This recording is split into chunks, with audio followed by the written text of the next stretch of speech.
اب میری شادی کی عمر آگے کو سرک رہی تھی۔ خود مجھے فکر ہوئی ایسا نہ ہو کہ وقت نکل جائے اور پھر کسی زیادہ عمر کے یا بال بچے والوں سے ناتا جوڑنا پڑے۔ میں اپنی پسند سے شادی کر سکتی تھی، لیکن مشکل یہ تھی کہ ابھی تک مجھے اپنے معیار کا شخص نہ ملا۔ دل ایک ایسے ساتھی کی تلاش میں تھا جو مجھ پر اعتماد کرتا ہو، مجھے ملازمت سے منع نہ کرے، بلکہ اتنی آزادی دے جتنی اب حاصل تھی۔ ایک روز فلائٹ کے دوران ایک نوجوان سے ملاقات ہو گئی۔ والد ایک ہوائی کمپنی میں افیسر تھے۔ میں ان کے ساتھ اکثر ایئرپورٹ جاتی تو ایئر ہوسٹس مجھے بہت اہمیت دیتی تھی، پیار سے ملتی اور میرا خیال رکھتی۔ مجھے ان کی وردی اچھی لگتی تھی۔ تصور میں بسا لیا کہ بڑی ہو کر انہی کی طرح فضائی میزبان بنوں گی۔ ہم ایک اچھے گھر میں رہتے تھے، والد کی تنخواہ بھی اچھی تھی، زندگی کی سبھی آسائشیں میسر تھیں، ہمارا طرز زندگی بہترین تھا۔ تبھی معزز گھرانوں سے رشتے آنے لگے، لیکن میں نے ہر رشتہ ٹھکرا دیا، کیونکہ بچپن سے ایئر ہوسٹس بننا میرا خواب تھا، جبکہ والدین نہ چاہتے تھے کہ ملازمت کروں، بلکہ وہ جلد از جلد میری شادی کے فرض سے سبکدوش ہونا چاہتے تھے۔ میں ضد پر اڑ گئی، والد صاحب کو اجازت دیتے بنی، انہی کے توسط سے درخواست دی۔ انہی دنوں ایئر ہوسٹس کی کچھ اسامیاں نکلی تھیں، خوبصورت تھی، لہٰذا بغیر سفارش کے منتخب ہو گئی۔ اتنی خوشی ہوئی کہ بتا نہیں سکتی، کیونکہ یہ میری پسندیدہ جاب تھی۔ میرا وہ خواب پورا ہو گیا جو میں نے بچپن میں دیکھا تھا۔ ٹریننگ مکمل ہوتے ہی ڈیوٹی مل گئی۔ دن یا رات کی جو بھی ڈیوٹی ملتی، ذرا بھی تھکن نہ ہوتی۔ گھر آتی خوش باش، حشاش بشاش چہک رہی ہوتی، جبکہ دوسری لڑکیاں تھکن کی شکایت کرتی۔ لگتا تھا میں بنی ہی اس جاب کے لیے تھی۔ یہ میری پسندیدہ زندگی تھی۔ 2 سال کی سروس میں تقریباً تمام ملکوں کی سیر کر لی۔ میری کارکردگی اچھی تھی، لہٰذا انٹرنیشنل فلائٹ پر جانے لگی تھی۔ میں نے 4 سال سکون سے سروس کی۔ والد صاحب بیمار پڑ گئے، دل کا عارضہ تشخیص ہوا تو انہوں نے ریٹائرمنٹ لے لی۔ اب انہیں بچیوں کو ان کے گھر کا کرنے کی فکر ستانے لگی۔ وہ اصرار کرنے لگے کہ پہلے میں شادی کے لیے سنجیدہ ہو جاؤں، مگر مجھے تو ملازمت میں مزہ آ رہا تھا، ابھی سے شادی کے بندھن میں نہ بندھنا چاہتی تھی۔ میں نے کہہ دیا کہ آپ پہلے میری دونوں چھوٹی بہنوں کی شادیاں کر دیں، میں بعد میں دیکھ بھال کر خود اپنی زندگی کا ساتھی منتخب کروں گی۔ میں بغیر دیکھے بھالے کسی اجنبی سے شادی نہیں کرنا چاہتی تھی۔ جو لڑکی ملکوں ملکوں گھومتی ہو، رات دن کی ڈیوٹی کرتی ہو، گھر سے باہر رہتی ہو، اس میں اتنا اعتماد آ جاتا ہے کہ وہ والدین سے اپنے مستقبل کے بارے میں بات کر سکے، اور میں سمجھتی تھی کہ یہ میرا حق بھی بنتا تھا۔ والدین کو میں نے دلائل دے کر قائل کر لیا۔ وہ خاموش ہو گئے اور چھوٹی بیٹیوں کے بیاہ کی تیاریاں کرنے لگے۔ 2 سال اور گزر گئے۔ اب میری شادی کی عمر آگے کو سرک رہی تھی۔ خود مجھے فکر ہوئی ایسا نہ ہو کہ وقت نکل جائے اور پھر کسی زیادہ عمر کے یا بال بچے والوں سے ناتا جوڑنا پڑے۔ میں اپنی پسند سے شادی کر سکتی تھی، لیکن مشکل یہ تھی کہ ابھی تک مجھے اپنے معیار کا شخص نہ ملا۔ دل ایک ایسے ساتھی کی تلاش میں تھا جو مجھ پر اعتماد کرتا ہو، مجھے ملازمت سے منع نہ کرے، بلکہ اتنی آزادی دے جتنی اب حاصل تھی۔ ایک روز فلائٹ کے دوران ایک نوجوان سے ملاقات ہو گئی، جس کی شخصیت نے مجھے مسحور کر لیا۔ وہ مجھے اچھا لگا اور میں اس کو بھاگئی۔ اس نے میرا فون نمبر اور پتہ مانگا، میں نے بلا تعمل دے دیا۔ ہماری چند ملاقاتیں ہوئیں اور ہم نے شادی کا فیصلہ کر لیا۔ پہلے فراز نے مجھ کو اپنی والدہ سے ملوایا۔ جب انہوں نے مجھے پسند کر کے رضامندی دے دی تو میں ایک روز فراز کو گھر لے گئی، والدین سے ملوایا۔ فراز میں کیا کمی تھی کہ وہ اس کو ناپسند کرتے؟ وہ انجینئر تھا، خوش شکل اور بردبار تھا۔ والد صاحب نے اس سے گفتگو کی، ان کو فراز کو داماد بنانے میں کچھ مسئلہ نہ لگا۔ یوں انہوں نے میری پسند پر رضامندی دے دی۔ میں بہت خوش ہوئی، کیونکہ فراز میں بے حد کشش تھی۔ مجھے تو پہلی ملاقات میں لگا تھا کہ جس کی بطور جیون ساتھی تلاش تھی، یہ وہی انسان ہے۔ ایک دن فراز اپنی والدہ کے ساتھ ہمارے گھر آیا اور آنے کا مدعا بیان کیا۔ والدین تو اسی دن کے انتظار میں تھے۔ انہوں نے ان لوگوں کو خوش آمدید کہا اور رشتے کی بات چیت طے ہو گئی۔ یوں میری فراز سے شادی ہو گئی۔ میں نے 1 ماہ کی چھٹی لے لی اور ہم نے زندگی کے یہ یادگار دن سیر و تفریح میں گزار دیے۔ سال بھر تو حالات ٹھیک رہے، پھر ساس صاحبہ نے اپنی تکالیف بتانی شروع کر دی۔ دراصل میری کوئی نند نہ تھی، 2 دیور تھے۔ وہ چاہتی تھی کہ ان کی عمر رسیدگی میں بہو اب گھر پر رہے، جبکہ میری ملازمت ہی ایسی تھی کہ دن ہو یا رات جب ڈیوٹی ہوتی گھر سے باہر رہنا ہی ہوتا تھا۔ جن لڑکیوں نے ایئر ہوسٹس کا پیشہ اپنایا، ان کو بخوبی علم ہوگا کہ اس ملازمت میں گھر سے غیر حاضر رہنے کے باعث کیسے کیسے مسائل جنم لیتے ہیں۔ میں تو انٹرنیشنل فلائٹ پر رہتی تھی، کئی دن گھر سے دور رہتی۔ جب کوئی ایسی غیر ملکی فلائٹ ہوتی کہ کبھی ہفتہ 10 دن بھی باہر لگ جاتے تو ساس کو یہ بات بہت ناگوار گزر گئی۔ انہوں نے کہنا شروع کر دیا کہ لوگوں سے کیا کہوں، جو کہتے ہیں کہ وہ بہو کیسی جو گھر میں نہ رہے، اور ایسی بیوی کس کام کی کہ شوہر راتوں کو بھی اکیلا رہے۔ شروع میں ساس کی ان باتوں کو درگزر کیا، سوچا پرانے وقتوں کی ہیں، جب فراز کو میری ملازمت سے مسئلہ نہیں ہے تو یہ جو کہتی ہیں کہتی رہیں۔ رفتہ رفتہ جب وہ فراز کے زیادہ ہی کان کھانے لگیں تو وہ بھی الجھن محسوس کرنے لگے، ماں کو ناراض نہ کرنا چاہتے۔ وہ کہتی تھیں کہ بیوی سے نوکری چھڑوا دو، ہمیں اس کی کمائی کی ضرورت نہیں ہے، اللہ کا دیا بہت کچھ ہے۔ اتنی ہی نوکری کی شوقین ہے تو کسی اسکول میں ٹیچر لگ جائے، صبح جائے دوپہر کو گھر آ جائے، لیکن یہ دن رات کا غائب رہنا مجھے گوارا نہیں۔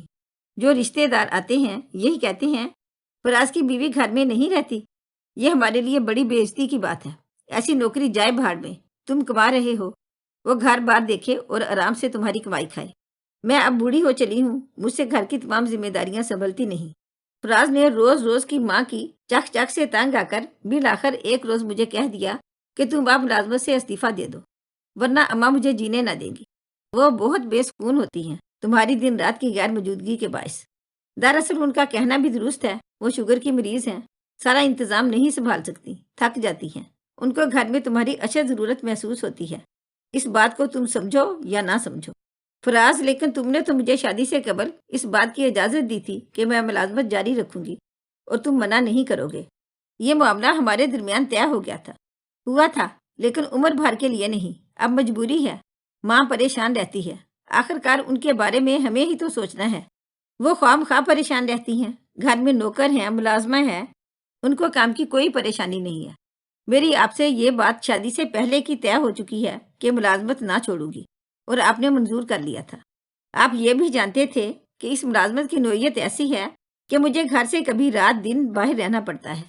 اپنی والدہ کو سمجھائیے کہ ہر وقت ملازمت کو ایشو بنا کر مت الجھا کریں، ورنہ میرا آپ کا تولہ ختم ہو جائے گا۔ میں نے بھی حتمی بات کہہ دی۔ فراز نے والدہ کو سمجھایا، وہ نہ سمجھ سکی، بولی میرے بیٹی نہیں ہے، سوچا تھا کہ بہو بیٹی کی طرح بن کر رہے گی، اب تمہارے چھوٹے بھائیوں کی شادی کرنی ہے، شادی کی تیاری کے لیے بازار کے چکر لگانا، بری بنانا، یہ سب مجھے اکیلی کے بس کی بات نہیں ہے۔ بتاؤ کس کا سہارا لوں؟ بس تم بیوی سے کہو کہ نوکری چھوڑ دے۔ جب ہمارے پاس روپے پیسے کی کمی نہیں تو آخر اسے نوکری کرنے کی ضرورت کیا ہے؟ یہ بات تو صحیح تھی کہ فراز اچھی پوسٹ پر تھے، گھر میں کسی شے کی کمی نہیں تھی، مگر میں ملازمت روپے پیسے کے لیے نہیں کر رہی تھی، مجھے تو بس شوق تھا، اور آدمی اپنے شوق کی تسکین کے لیے کیا نہیں کرتا۔ یہ بات بہت بعد میں سمجھ آئی کہ مرد کی بھی گھر میں ایک حیثیت ہوتی ہے، اگر وہ شوہر ہوتا ہے تو بیٹا بھی ہوتا ہے، دونوں رشتوں میں توازن نہ رکھ سکے تو گھر کا شرازہ بکھر جاتا ہے۔ کسی نہ کسی طرح 2 سال اور نکل گئے، میرے دیوروں کی بھی شادیاں ہو گئی اور وہ ملازمت کے سلسلے میں دوسرے شہروں میں چلے گئے تو بیویاں بھی ساتھ لے گئے۔ میری ساس کی آرزو پھر ادھوری رہ گئی کہ کوئی بہو گھر میں ان کے ساتھ موجود ہو۔ سال بعد دیورانی کے بیٹا ہوا، ساس خوش ہونے کی بجائے رونے لگی کہ مجھے تو بڑے صاحبزادے کی اولاد دیکھنے کی چاہ تھی، مگر اس کی بیوی گھر بیٹھے تب نہ۔ ان کی بات ٹھیک تھی، لیکن میں ابھی 5 سال اور سروس میں رہنا چاہتی تھی تاکہ ملازمت چھوڑنے کے بعد کے فوائد کی حقدار ہو جاؤں۔ تب بھی اولاد کے ہونے سے اجتناب برت رہی تھی اور فیملی پلاننگ کے طریقوں پر عمل پیرا تھی۔ میں نے شادی کو ابھی تک اپنے دفتر والوں سے پوشیدہ رکھا تھا۔ میری ملازمت کے اوقات کار ایسے تھے کہ میرے لیے بچے کی پیدائش کے مراحل طے کرنا اور اس کی پرورش کرنا بہت دشوار امر تھا۔ میں کیسے ماں بنتی؟ آج مانتی ہوں انسان کے بعض شوق اس کو لے ڈوبتے ہیں، اگر مالی مجبوری ہو تو اور بات ہے، لیکن میرے ساتھ ایسا نہ تھا۔ اولاد بھی ایک نعمت ہوتی ہے اور وقت پر اولاد کا ہونا ہی احسن ہوتا ہے۔ میں اس نکتے کو نہ سمجھ سکی اور ملازمت کا جنون مجھ کو لے ڈوبا۔ رفتہ رفتہ ساس نے مجھ سے بحث و تکرار بند کر دی اور لب سی لیے۔ نہیں جانتی تھی کہ ان کی یہ خاموشی کسی خطرناک صورتحال کا پیش خیمہ ہے۔ جب ان کی آرزو حسرت میں بدلنے لگی تو انہوں نے اپنے بیٹے کے ساتھ مل کر کچھ ایسا گٹھ جوڑ کر لیا کہ مجھے کانوں کان خبر نہ ہونے دی، اور وہ سازش تیار ہو گئی جس نے میرا گھر تباہ کر دیا۔ ان دنوں میری ساس بیمار تھیں، ان کو دیکھ بھال کے لیے کسی ایسی ہمدرد کی ضرورت تھی جو بیٹی کا کردار ادا کر سکے۔ انہوں نے اپنے گاؤں پیغام بھجوا دیا تو ان کے بھائی نے فوراً اپنی 18 برس کی بیٹی کو ان کی خدمت گزاری کے واسطے ہمارے گھر پہنچا دیا۔ نبیلہ نے آتے ہی اپنی پھپھو کی دیکھ بھال شروع کر دی، وقت پر کھانا بنانا، ان کو نہلانا دھلانا، کپڑے تبدیل کرانا، غرض تمام کام دل جوئی اور محبت سے کرتی۔ اس نے ہمارے گھر کا سارا انتظام سنبھال لیا اور اپنی پھوپھی کو پلنگ پر بٹھا دیا۔ یہی نہیں، فراز کو بھی بہت آرام ملا۔ نبیلہ کے ہاتھ کا پکا کھانا نوکروں کے ہاتھ کے کھانے سے کہیں بہتر تھا۔ ان کے پکے کھانوں میں وہ لذت کہاں جو نبیلہ کے ہاتھ میں تھی۔ وہ تمام کام ہی سلیقے اور توجہ سے کرتی تھی۔ اس کے والد نے بیٹی کو نصیحت کی تھی کہ میری بہن کا بہت خیال رکھنا، ان کو کسی قسم کی تکلیف نہ ہو، کوئی کوتاہی نہ کرنا کہ ان کا بڑھاپا ہے۔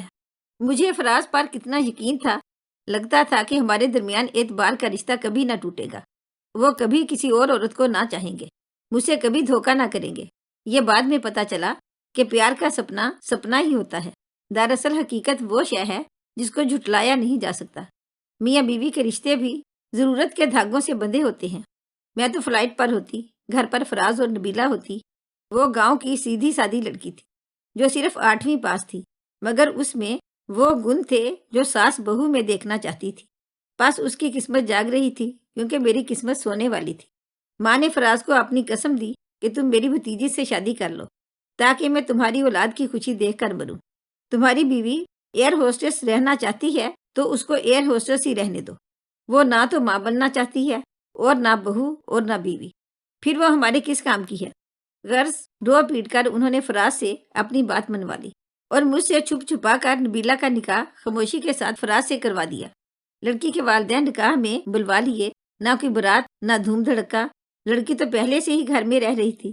فراز کی ماں کی خدمت داری کرتے کرتے وہ میری سیج کی حصے دار بن گئی۔ اس نے اپنی سہاگ رات میری ہی خواب گاہ میں بسر کی اور مجھے اتنے بڑے معاملے کی ہوا تک کسی نے نہ لگنے دی، حتیٰ کہ نوکروں تک نے لب سی لیے۔